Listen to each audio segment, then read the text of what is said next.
Inch'Allah, ya Rabbi, que la dot commence à partir des chicas. Amin. Ya Rabbi, fait qu'ils soient plus de 10. Amin. Et qu'ils fassent plus d'1m90. Amin. Inch'Allah, ya Rabbi, que ce soit pas un musulman de France. Amin. Que ce soit un musulman de Londres. Amin. Inch'Allah, ya Rabbi, qu'il soit éligible à Zakat el-Mel. À la mort du messager, alayhi salatu wassalam, Aïcha, radiallahu anha, une des épouses du messager, alayhi salatu wassalam, elle avait vu des femmes commencer à sortir dehors pour aller à la mosquée en s'exhibant. Et quand on parle de tabarrouj, c'est le tabarrouj de l'époque, un peu d'embellissement par rapport aux normes de l'époque. Elle avait juré par Allah que si le messager, alayhi salatu wassalam, avait vu ça de son vivant, il leur aurait interdit de se rendre à la mosquée.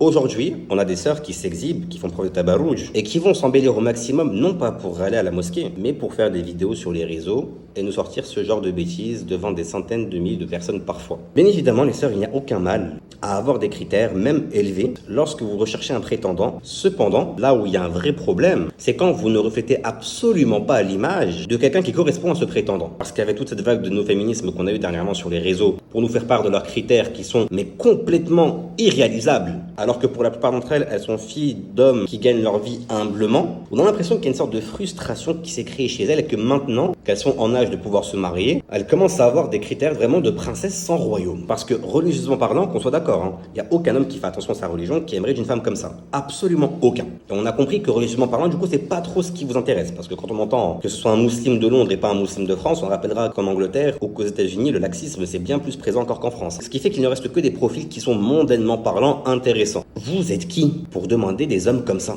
Qu'est-ce que vous avez à offrir en échange, si ce n'est un peu de beauté qui est due à votre tabarrouj, car vous ne ressemblez pas à ça en réalité, et en retour exiger une forme de traitement spécifique qui vient vraiment de chez les koufars, hein, parce que ça n'existe pas dans d'autres religions. Ce qui va se passer pour vous à ce moment-là, c'est que d'une part, il n'y a aucun homme qui fait attention à sa religion qui voudra de vous. D'autre part, cette élite-là que vous recherchez, peut-être que vous allez retrouver certains d'entre eux qui seraient intéressés par vous, mais vu que religieusement parlant, ils seront au niveau 0 eux aussi, votre couple ne va pas durer bien longtemps.